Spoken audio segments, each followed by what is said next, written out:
नमस्कार दोस्तों, वॉक पे चर्चा पे आप सबका स्वागत। आजकल मणिपुर की जो हिंसा हो रही है उसमें बहुत ज़्यादा बात हो रही है घुसपैठियों की। घुसपैठ और शरणार्थी में क्या फ़र्क होता है ये हमें समझना पड़ेगा, ख़ास तौर पे जब हमारे बॉर्डर जो हैं वो एक ज़माने का जो अखंड भारत था उन देशों से जुड़े हुए हैं जो पहले अखंड भारत का हिस्सा थे, चाहे वो पाकिस्तान हो, चाहे वो नेपाल हो, चाहे वो बांग्लादेश हो, चाहे वो म्यांमार हो और चाहे वो चीन का हिस्सा हो, तिब्बत हो, कोई भी देश हो।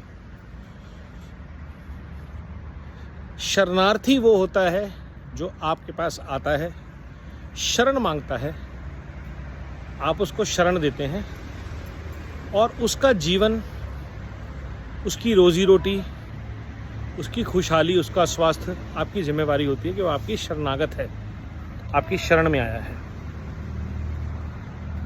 घुसपैठिया वो होता है जो चुपचाप आपके घर में घुस आता है, आपके घर को अपना घर बताता है, आपके परिवार को कष्ट पहुंचाता है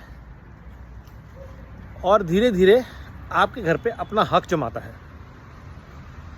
भारत कई हजार सालों से शरणार्थियों के लिए एक खुला निमंत्रण है। हमारी संस्कृति, हमारे संस्कार इसकी इजाज़त देते हैं, लेकिन और हमने दिया भी है शरणार्थी आज से कई हजार साल। अगर हम हिंदुस्तान पाकिस्तान जब बना वो तो एक देश था, तो जो शरणार्थी पाकिस्तान से आए थे अपने ही देश में, उनको, जो बांग्लादेश से शरणार्थी आए उनको, उनके रजिस्ट्रेशन हुई, उनकी रिकॉर्ड है, डॉक्यूमेंटेशन है, उनको हमने शरण दी, उन्होंने भारत की नागरिकता को ग्रहण किया। पूरा एक प्रोसेस है। और ऐसे ही हज़ारों साल पहले ज्यूज़, पारसी सब आए भारत और उनको भारत ने शरण दी, आज भी दे रहे हैं। लेकिन जो घुसपैठ करके आते हैं बिना बताए, बॉर्डर पार करके, जैसे बांग्लादेशी, जैसे पाकिस्तानी, उनका क्या किया जाए। जैसे मणिपुर में लोग आ गए म्यांमार से और अपने आप को मणिपुर का बताने लगे, वो समस्या है। घुसपैठ जो होती है देश की अर्थव्यवस्था को, देश की भौगोलिक सामरिक समरसता को हानि पहुंचाती है। और घुसपैठ कभी भी पॉलिटिकल पैटर्नेज के बिना हो ही नहीं सकती। ये बात भी गांठ बांध लीजिए। घुसपैठ तभी होती है जब कोई पॉलिटिशियन किसी के आधार कार्ड पे साइन करता है और उसको लेजिटिमाइज करता है कि अरे ये तो इंडिया के सिटीजन्स के बाप दादा यहाँ रहते थे। कोई पटवारी गलत कागज बनाता है, कोई उसके कागजों को वेरीफाई करता है, कोई पड़ोसी उसका सत्यापन करता है कि मैं इसको कई सालों से जानता हूँ, यहाँ रहते हैं। पहली चीज़। दूसरा, शरणार्थी जो होते हैं अधिकतर वो उन जगहों पर जाके बसते हैं जहाँ उन्हें बसाया जाता है या जो उनके देश के निकट होती हैं। घुसपैठी ये जो होते हैं वो वहाँ जाके रहते हैं जहाँ उनका वोट का महत्व है, क्योंकि वो एक बहुत बड़ा रीज़न है जिसकी वजह से उनको घुसने दिया गया, घुसाया गया। तो उनको, जैसे रोहिंग्या हैं, पूरा देश पार करके वो कश्मीर में जाके बसते हैं, हैदराबाद में जाके बसते हैं, केरला में जाके बसते हैं। क्यों? क्योंकि वो डेमोग्राफिक ट्रांसफॉर्मेशन लाना चाहते हैं। उनको यूज़ किया जाता है पॉलिटिकल वोट बैंक की तरह, कि जहाँ पे आपने 10-20 हज़ार लोगों के भी आधार कार्ड बनवा दिए, वो एक लोकसभा विधानसभा सभा की हार जीत का फैसला तय कर सकते हैं। और देश की एकता और अखंडता खतरे में पड़ जाती है, देश की डेमोक्रेसी खतरे में पड़ जाती है कि वो देश की आवाज़ नहीं है, लेकिन उनकी जो रीच है वो पार्लियामेंट तक, विधानसभा तक पहुंचती है।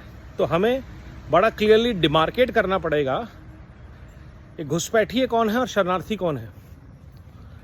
घुसपैठियों को तुरंत डिपोर्ट किया जाना चाहिए, आइडेंटिफाई किया जाना चाहिए और फर्स्ट केस में उनको शरणार्थी का दर्जा देना चाहिए। उनके वोटिंग राइट्स नहीं हो सकते, उनके जॉब्स पे राइट्स नहीं हो सकते, गवर्नमेंट जॉब्स पे खास तौर पे, किसी भी सरकारी विभाग में।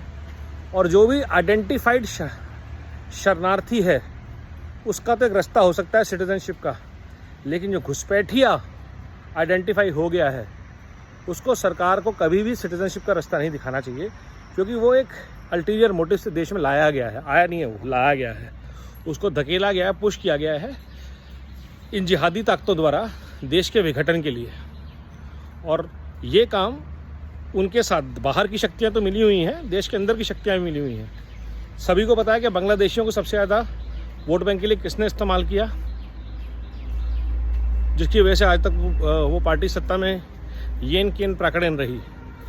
तो जब होम मिनिस्ट्री ये बोलती है कि मणिपुर में बसने वाले शरणार्थियों का डेटाबेस तैयार किया जाएगा, ये एक वेलकम स्टेप है।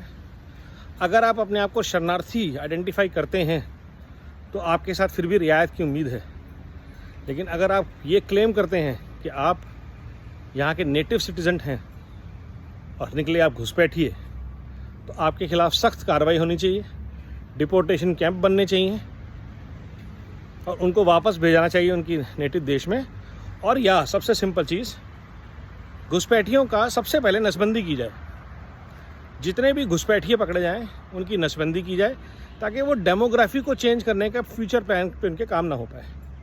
बहुत ज़रूरी चीज़, जितनी जल्दी हो उतना ज़्यादा अच्छा। वंदे भारत, वंदे मातरम।